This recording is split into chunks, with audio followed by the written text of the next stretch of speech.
আমাদের দেশের এক শ্রেণীর বেদাতি এখানের অনুবাদ করতে গিয়ে এভাবে অনুবাদ করে।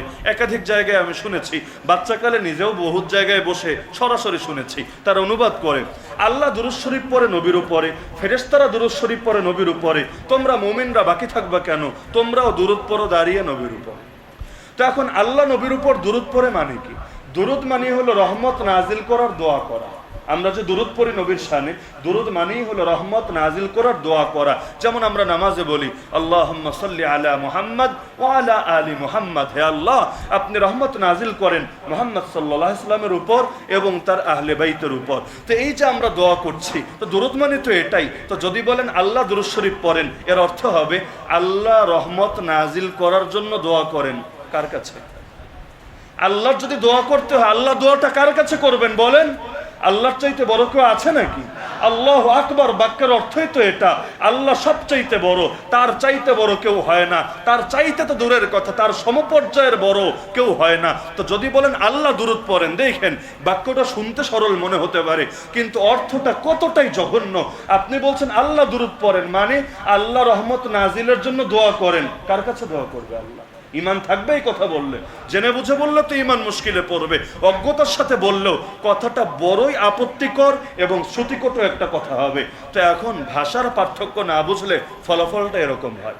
জিহাদ এটাও তো একটা শব্দ, এরও সুনির্দিষ্ট অর্থ আছে। আল্লাহ রাসূলের কথা থেকে কাজ থেকে সেই অর্থকে আমরা ইতিমধ্যে বুঝেও ফেলেছি। এখন সলাৎ যেমন ভিন্ন অর্থে ব্যবহার হয়, জিহাদও কি ভিন্ন অর্থে ব্যবহার হতে পারবে না? অবশ্যই পারবে। জিহাদ শাব্দিক অর্থের বিবেচনায় কখনো কখনো ভিন্ন অর্থ ব্যবহার হয়েছে। যেমন কোরআনে সূরা লুকমান যদি আপনি পড়েন, সেখানে দেখতে পাবেন আল্লাহ তাআলা বলছেন ওয়া ইন জাহাদাকা। লুকমান আলাইহিস সালাম সন্তানকে ওসিয়াত করেছিলেন, সেটার আলোচনা প্রসঙ্গে আল্লাহ জানাচ্ছেন, আরে দেখো যদি বাবা মা তোমার সঙ্গে জিহাদ শুরু করে, লিতুশরিকা বি মা লাইসা লাকা বিহি ইলম, যে আমি আল্লাহর সঙ্গে তোমার শিরিক করা লাগবেই লাগবে, অথচ এই ব্যাপারে তোমার সুনিশ্চিত ইলম নাই যে তোমার জন্য এই কাজ করাটা কি আদৌ উচিত হবে নাকি অনুচিত হবে, তাহলে সাবধান, ফালা তুতিহুমা, বাপ মা যতই জিহাদ করুক তোমার সাথে, তুমি জিন্দেগিতেও আল্লাহর সঙ্গে শরিক করার ব্যাপারে তাদের কথা শুনবা না, তাদের কথা মানবা না। তবে তাই বলে বেয়াদবিও করবা না, ও সাহিবহুমা ফিদ দুনিয়া মারুফা, দুনিয়া যতদিন আছো তাদের সঙ্গে ভালো ব্যবহার করে থাকো, বাবা মার যে হক আল্লাহ দিয়েছেন সেই হককে তুমি লঙ্ঘন করো না। তাই বলে বাপ মারে শ্রদ্ধা করতে গিয়ে আল্লাহর সঙ্গে শিরিক করেও বসো না। তো এই আয়াত এখানে জিহাদ শব্দটা আল্লাহ শাব্দিক অর্থে ব্যবহার করলেন, রূপক অর্থে ব্যবহার করলেন। এখন রূপক অর্থকেই যদি কেউ মূল অর্থ ভাবে, সে তো আজকে থেকেই ফতোয়া দেওয়া শুরু করবে শিরিক কায়েমের জন্য চেষ্টা করার নাম জিহাদ। দলিল দিবে কোরআন থেকে, বলবে এই মোল্লারা জানে না, হুজুররা জানে না, ওয়াহাবিরা জানে না, ইয়াজিদিরা জানে না, খারেজিরা জানে না, ডায়লগ যেগুলো মারে আর কি আজকাল, মেরে মেরে বলবে এই দেখো কোরআন খুলে দেখিয়ে দিচ্ছি, শিরিক কায়েম করার নামই তো জিহাদ, শিরিক কায়েমের জন্য চেষ্টা করা, এটা আল্লাহ জিহাদ বলেছে। এখন হুজুররা মানলেও এটা জিহাদ, না মানলেও জিহাদ, বলবেন না নাউযুবিল্লাহ? তাহলে কোরআন দেখিয়ে দলিল এভাবে যদি দেওয়া হয়, দুনিয়ার সব আকাম কুকামের পক্ষেও কোরআন থেকে দলিল দেওয়া যাবে। কিন্তু আগেই বলেছি কোরআন খালি শব্দের নাম না, শব্দও নিতে হবে আল্লাহর থেকে, ব্যাখ্যাও নিতে হবে আল্লাহর থেকে। সূরা কিয়ামায় আল্লাহ জানিয়েছেন, দেখো রাসূল, কোরআন নাজিল করাই শুধু আমার দায়িত্ব না, সুম্মা ইন্না আলাইনা বায়ানা, কোরআনের বয়ান করা, ব্যাখ্যা করা, সুস্পষ্ট করাও আমি আল্লাহর দায়িত্ব। আল্লাহ করলেন কিভাবে সেটা? এজন্য আল্লাহ দুই রকম ওহী দিলেন। এক রকম ওহীর নাম কোরআন, যেটা নিয়মিত তেলাওয়াত করা হয়, যার প্রতিটা অক্ষর তেলাওয়াত করলেও 10টা করে নেকি পাওয়া যায়। আরবিতে এটাকে বলা হয় ওয়াহয়ুন মাতলু। ওয়াহয়ুন মাতলু, মাতলু মানে তেলাওয়াত করা হয় এবং তেলাওয়াতে সওয়াব আছে এমন ওহী। আর আরেক প্রকার ওহীও দিয়েছেন নবীকে, যেই ওহীকে আমরা চিনি হাদিস নামে, যেটার তেলাওয়াতে অক্ষরে অক্ষরে 10টা করে নেকি আছে। এই ফতোয়া কেউ দিবে না, কিন্তু সেটাও ওহী, নবী বানান নাই, আল্লাহর পক্ষ থেকেই পেয়েছেন। তো এই ওহীর পাশাপাশি সেই ওহী কেন দিলেন? এক ওহীতে সীমাবদ্ধ না থেকে দুই ওহী কেন দিলেন? কারণ এটার ব্যাখ্যা আল্লাহ ওটাতে তুলে ধরেছেন, এ কারণে দুই ওহী।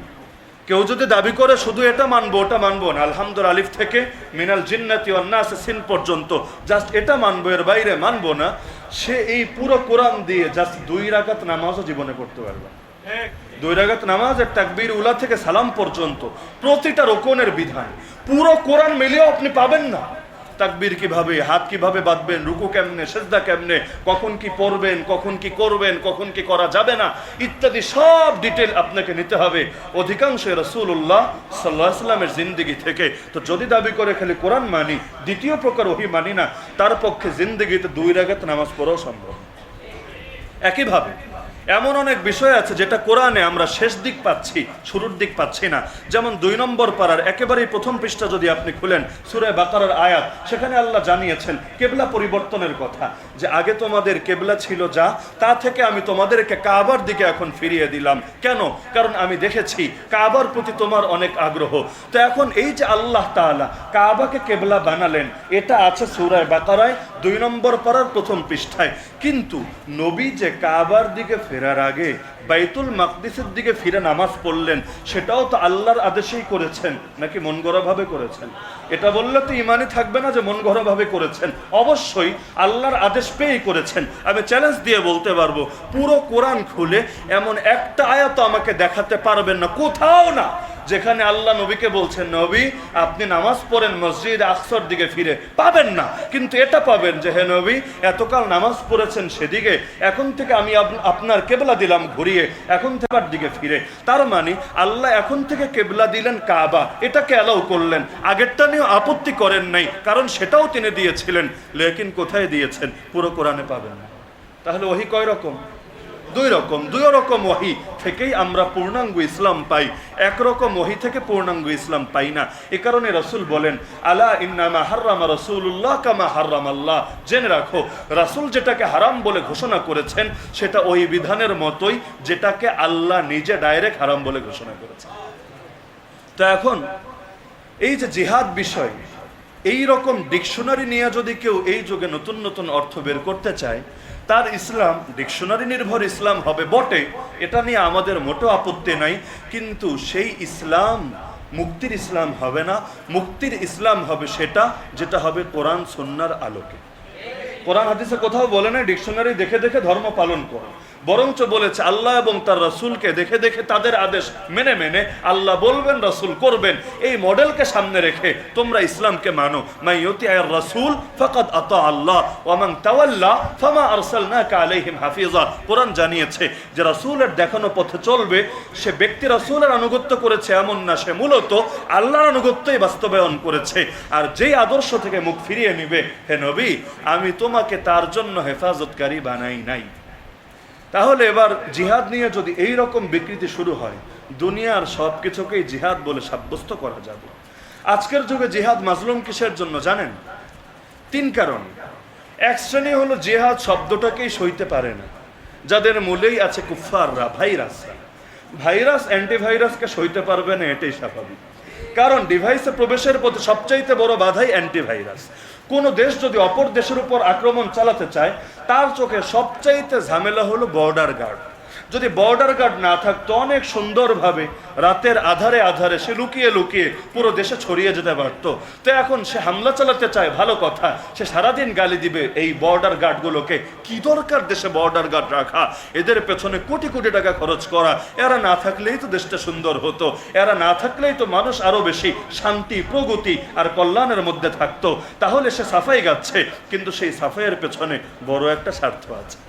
শিয়াল যদি মুরগির স্বাধীনতা নিয়ে বয়ান করা শুরু করে যে মুরগিগুলো কেন বন্দি থাকবে, আরে এই বন্দিত্বের জীবন তো অবসান ঘটাতে হবে, এগুলো তো গোলামের জীবন, দাসত্বের জীবন, সব শৃঙ্খল ভাঙতে হবে, ময়দানে বের হয়ে আসতে হবে। আমরাই কেন শুধু স্বাধীনতা ভোগ করব? আমরা তোমাদের কল্যাণকামী, তোমাদেরকেও ঘর ছেড়ে বাইরে চলে আসতে হবে। এখন মুরগি যদি আর বয়ান শুনে প্রভাবিত হয়ে যায় এবং সে মোটিভেট হয়ে সেও মালিকের বিরুদ্ধে আন্দোলন শুরু করে, এই মালিক আমার ক্ষতি আর ক্ষতি চায়, আমার স্বাধীনতা কেড়ে নিতে চায়, আরে কি দরকার পড়েছে আমাকে এভাবে ছেড়ে রাখা? কই শিয়ালগুলো এভাবে ছুটে বেড়াচ্ছে, ওদের তো কেউ নজর দিচ্ছে না, ওদের তো কোনো ক্ষতি হচ্ছে না, আমি একে কেন বন্দি থাকবো? এখন থেকে হাতে হাত রেখে কাঁধে কাঁধ মিলিয়ে স্বাধীনতা বাস্তবায়নের জন্য আমরা লড়াই করে যাব। এখন যদি বাস্তবেই মালিকও তার কথায় মনে কষ্ট পেয়ে ভাবে যার জন্য করি চুরি সেই বলে চোর, তো ঠিক আছে তোর জন্য আর কোনো সাধনা করব না, থাক তুই বাইরে। এবার শিয়ালের সঙ্গে হাতে হাত রেখে কাঁধে কাঁধ মিলিয়ে চলতে শুরু করে, দিন শেষে ক্ষতি কি শিয়ালের হবে না মুরগিরই হবে? শিয়ালের সঙ্গে মুরগিকে মিশতে দিলে পরিণতি যেটা হবে, এই ক্ষেত্রেও হালত তেমন হয়েছে। তো জিহাদের দ্বারা যাদের ক্ষতি হয় তারা তো জিহাদের বিরোধিতা করবে, এটা স্বাভাবিক।